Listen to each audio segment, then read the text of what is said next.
Hi, everyone. Let's move on to stories. 3 loading bars on the laptop screen crawled with agonizing slowness. Green, green, green.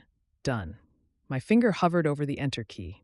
I stared at this small plastic button that had become the culmination of my last year, a year compressed into 3.7 gigabytes of incriminating evidence.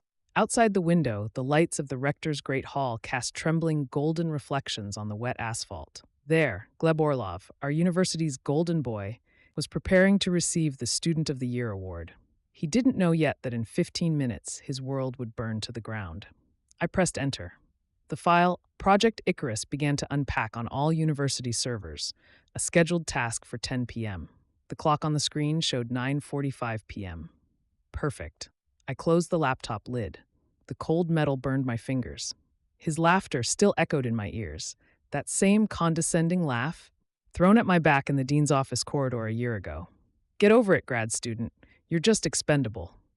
He was right. I was material, but not expendable. Building material.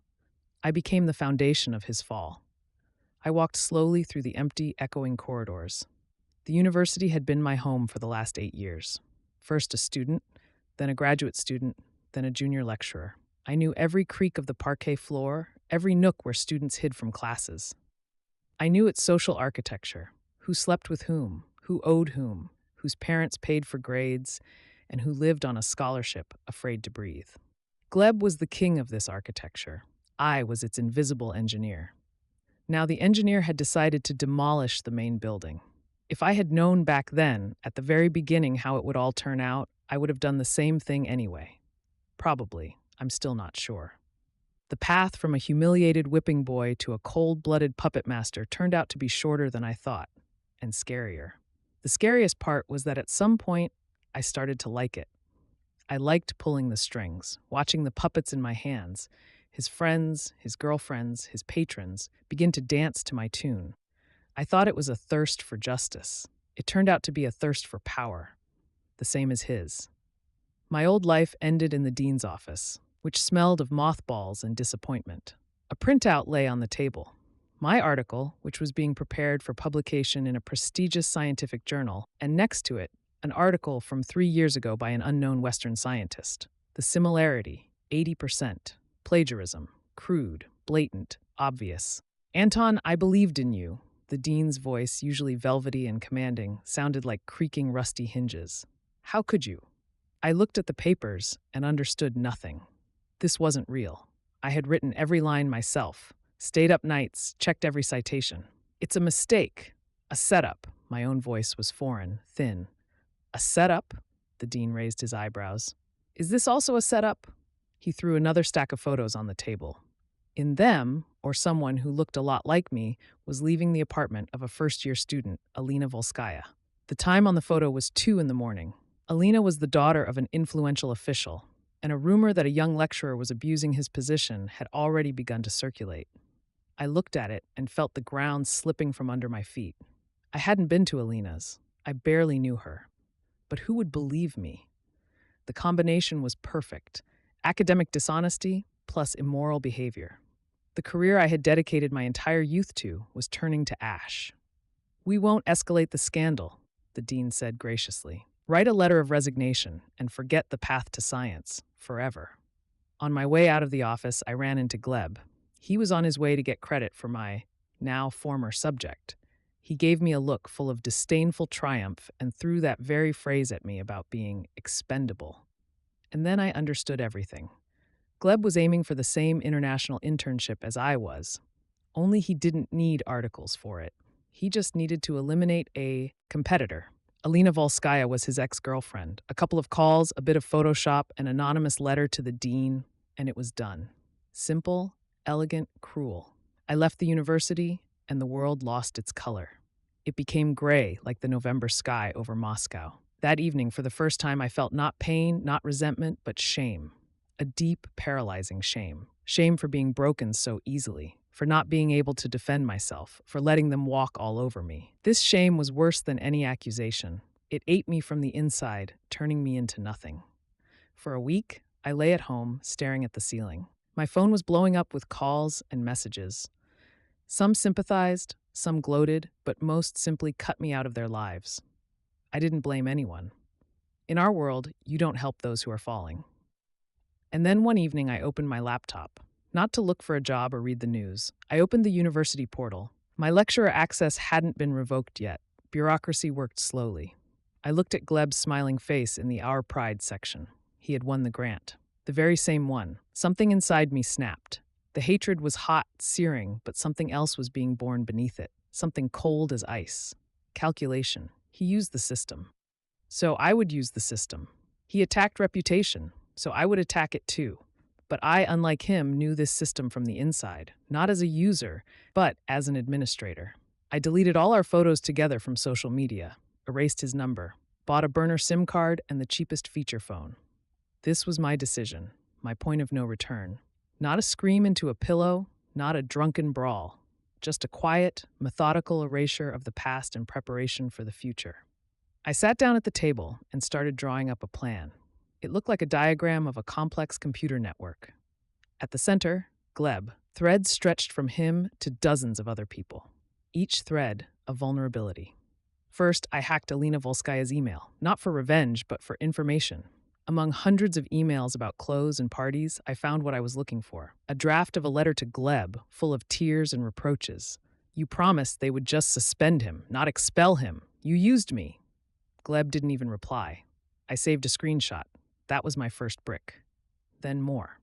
I knew Gleb forged his internship reports, doing his internship at his father's company. I contacted the guy who wrote these reports for him, a quiet nerd whom Gleb had promised to help with a recommendation, and of course, ditched. At first, the nerd was scared, but I didn't push. I just sent him a link to a forum where Gleb was bragging about how he played another sucker. An hour later, I had all the source files for Gleb's reports and his correspondence with the sucker in my email. Brick number 2. The hardest part was getting to his friends. They were a pack of jackals, loyal to the leader as long as he was strong. I needed to sow doubt. I created several fake accounts. Posing as a sultry brunette, I flirted with Gleb's best friend, Lyoka, coaxing details of their exploits out of him.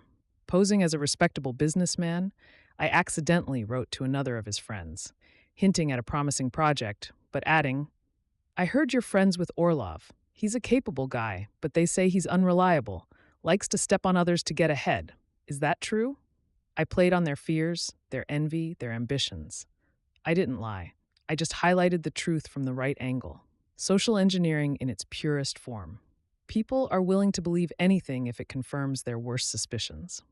My mini cliffhanger was the Halloween party. The plan was simple. Lyoka, fueled by alcohol and jealousy, my brunette had hinted that Gleb was hitting on her, was supposed to cause a public scene. Everything was going like clockwork. Lyoka had already started shouting. A crowd had gathered. And then Gleb made a brilliant move. He stepped into the center of the circle, raised his hands, and with a disarming smile said, "Folks, I confess. I was really wrong. I flirted with Lyoka's girlfriend. I was a selfish pig. Lyoka, forgive me, brother." He hugged the stunned Lyoka. The crowd erupted in applause. What a noble guy, admitting his mistakes. My plan was collapsing.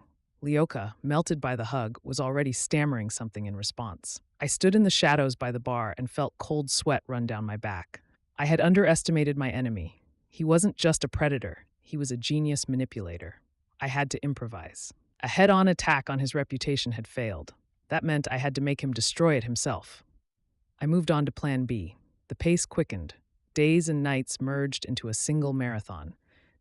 I leak an anonymous tip to the student newspaper about the forged reports. No names yet, just as an alarming signal. He gets nervous. Calls the sucker nerd with threats. The conversation is automatically recorded by a program I had installed on the nerd's phone beforehand.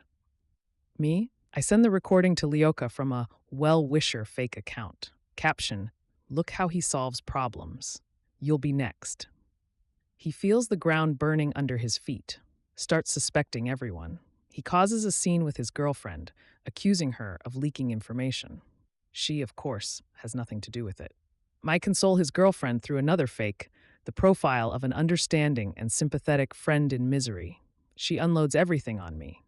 All the dirty laundry of their relationship. This was no longer a chess game. This was a blitz war. I struck from all sides, giving him no time to recover. I used everything: his paranoia, his ego, his arrogance. He was like a big, strong bull, and I, a small matador, pricked and pricked him with poison needles, making him rush around the arena and lose his strength. The final chord was to be Project Icarus. The name came on its own. Icarus, who flew too close to the sun. I edited a video. It started with his smiling face on the honor roll, and then a montage. The screenshot of Alina Volskaya's letter, the recording of his threats to the nerd, his girlfriend's confessions, transcribed from her words but voiced by a soulless computer voice. Audio messages where he brags to his friends about how he screwed over his partners in a student startup. And the cherry on top, a short clip cut from the party video, the one where he hugs Lyoka, only without sound, with subtitles overlaid. His real thoughts, which he later voiced in a drunken voice message to another friend. Had to humiliate myself in front of that idiot, but the crowd ate it up. People love a repentant sinner. Every fact was backed by proof. Not a single word of mine. Only his own actions and words. A mere revenge. He was getting exactly what he had done to me. A public destruction built on a mix of truth and manipulation. And so I'm standing in the back rows of the Great Hall. On stage is the dean. He's giving a pompous speech about the future of the university, about honor and dignity, about students like Gleb Orlov. Gleb takes the stage to applause. He is beaming. He is at the zenith of his glory. At that moment, on the huge screen behind him, where his portrait was supposed to appear, the Project Icarus title card flashes. Silence. For the first few seconds, no one understands anything. And then the video starts. I'm not looking at the screen. I'm looking at Gleb. First, there's bewilderment on his face. Then recognition. Then fury. He tries to shout something to security, but it's too late. The hall, like a single organism, has frozen.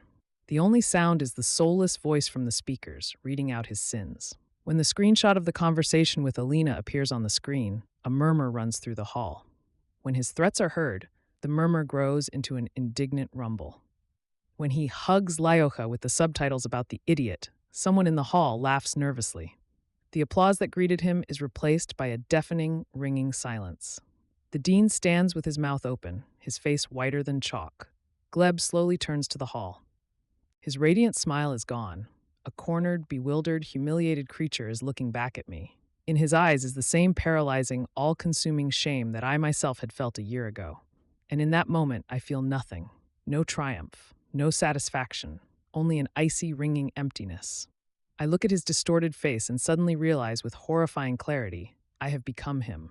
I used his own methods. Lies, manipulation, a stab in the back. I destroyed his life to prove that I was better than him, and in the process, I turned into his exact copy. I won, but the price of this victory was my own soul.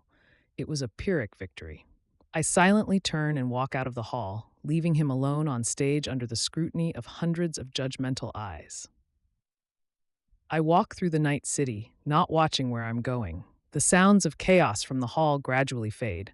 My phone vibrates in my pocket. A message from Alina. She was the only one who knew everything from beginning to end. My silent accomplice. Are you happy now? I don't reply. I stop at a dark shop window and look at my reflection.